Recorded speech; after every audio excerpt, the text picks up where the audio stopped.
What's going on YouTube? So I am doing an oil change of the R1200GS Adventure today. There shouldn't be anything special to it other than I hope I have the tool for this. This is the filler plug, and so I think the rear tool, there's a tool in here that will fit in there, but that's the only thing I'm worried about. Other than that, the bottom section is pretty straightforward.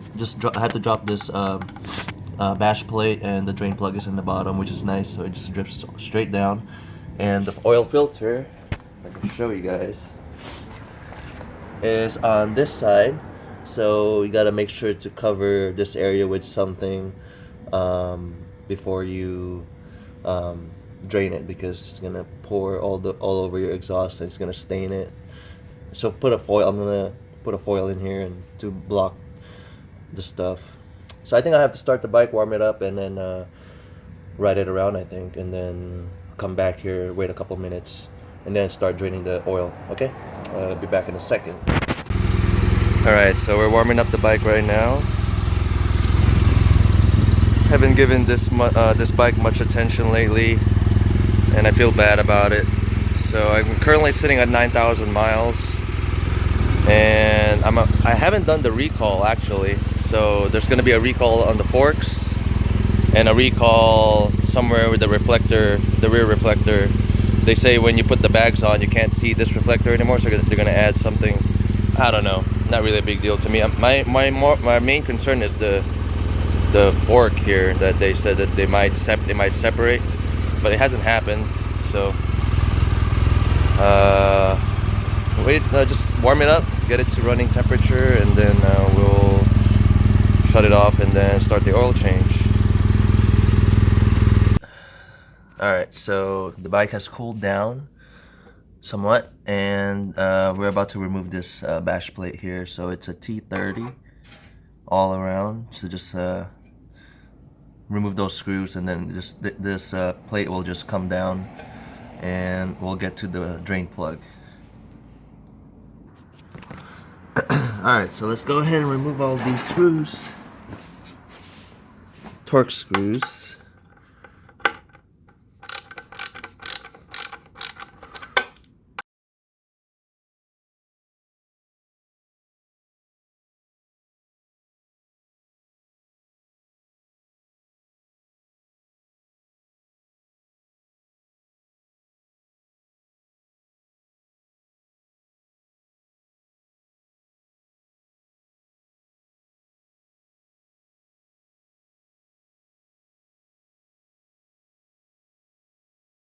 So here's a view of the bottom. You can see the drain plug is right here. So that's you gotta see what size Allen hex that is, and then it will just straight drain down here. And make sure you have a oil pan in place, which I don't have right now. So hold on a second. All right, so I got the hex bolt. So make sure not to, I'm sure I'm gonna spill it on my hand here, but I don't have gloves at the moment.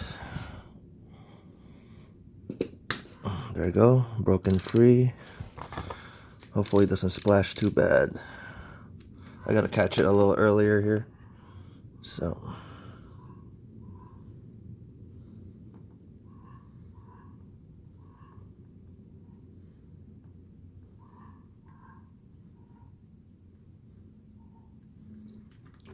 there we go. Yeah, I knew it.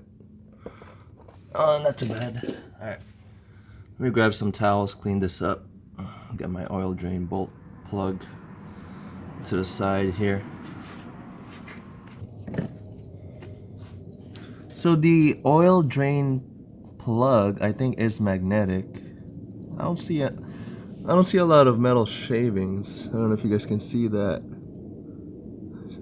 It's not much. It's pretty clean, actually. I think it's magnetic. Yeah, it is magnetic. So there's not a lot. I'm really happy about this. I've never seen it that clean.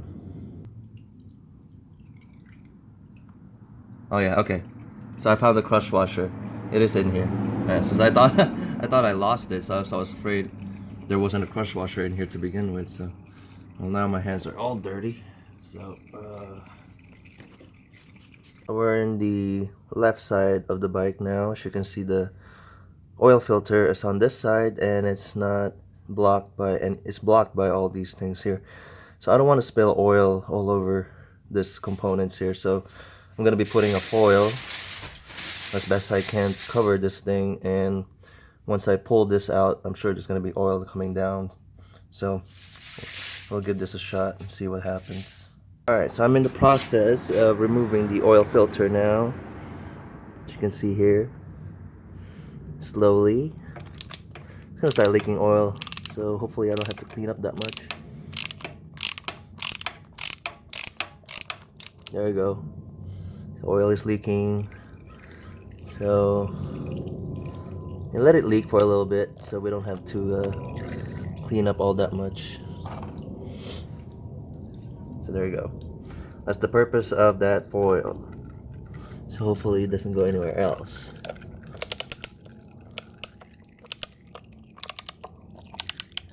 Good trick. Even the S1000RR, you have to do this because it's the oil filter is placed at a weird angle as well on the bike. So here's the oil filter now,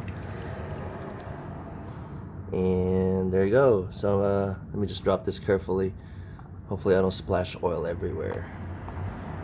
Lean it like that. Okay, let me take a look here. So that's where the oil goes. It's a very simple bike. It's a really nicely laid out. Everything is not hard to get to. I like it, and the tools that comes with the bike, it helps you do the oil change. So another plus on having an R1200GS. Everything you need is on the bike. So as I mentioned, there's a toolkit under the seat, and this is what you need to remove the oil filler cover right here, and should just, I don't know which way it goes. Jeez. Let me give it some leverage. Okay, so just spins out. There we go. Maybe I'll give it some air, push more oil out, and that's it. There you go. So I think it's pretty much done draining, so I'm going to remove the oil filter now and see what's up with that. Ooh, keep in mind there is an O-ring in here. Make sure to not drop that. So I'll leave it with the cover. Alright. Go ahead and wipe and clean, the area here before you put the new oil filter on. Make sure that we'll dab it with oil first too. So let me just go ahead and finish cleaning up in here, and then we'll put the new oil filter back on. So I have my oil drain plug right here and the new crush washer. So we're gonna put that on and make sure the surface is clean before we do. And okay, so now we have the oil filter right here, OEM BMW one, and we'll do the oil thing, coat the rubber seal.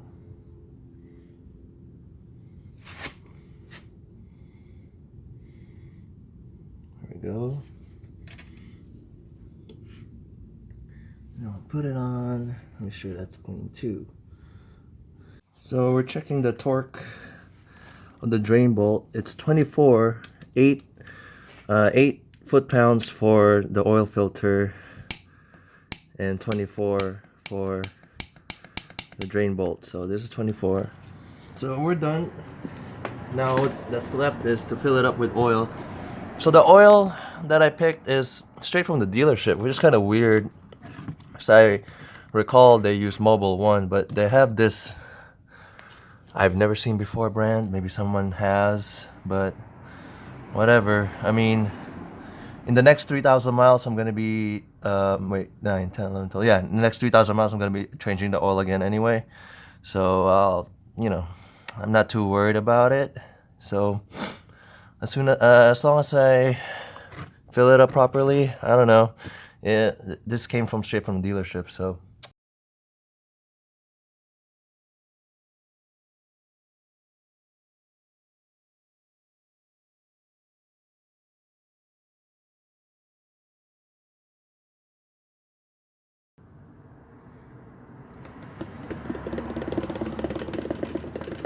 So at this point, I added three quarts. So I'm going to start the bike, run it for a little bit, and see how much more of the last quart we have to add to top it off. Because right now it's showing as half, but you know it has to cycle through the oil filter and the rest of the engine. So we will run the bike and then just on the center stand and let the oil circulate, and then we'll check the oil level again. And also check for any leaks, right? So let's do that. So after starting the bike, you can see the oil level is not there. We have to top it off, so I'm going to be topping it off now with the last quart, keeping in mind that the level needs to be in the middle of the sight glass and not all the way to the top. So let's do that. Alright, YouTube. So it's kind of odd that I added all 4 quarts and it's barely at the top. I ran it a couple times. I mean, this might be too high to some, but to be honest with you, it's not really. So I added all 4 quarts, so I mean, that's convenient that you don't have to keep spare oil, but that's what it is. I mean, if you really want to be anal about it, you can just drain some, but it's not much. You see the top of the sight glass is right there, and you're only about less than an inch over that. So I'll leave it at that. I'll run it for a couple times and see what happens. And yeah, so basically that's it. 9,000 mile oil change. Pretty straightforward on a GS. Easy access to everything. I'll run it for a couple more times and check on the oil level a couple more times, check on leaks. But other than that, yeah, pretty straightforward. R1200GS Adventure oil change. There you go. Thank you guys for watching. I'll see you guys in the next one.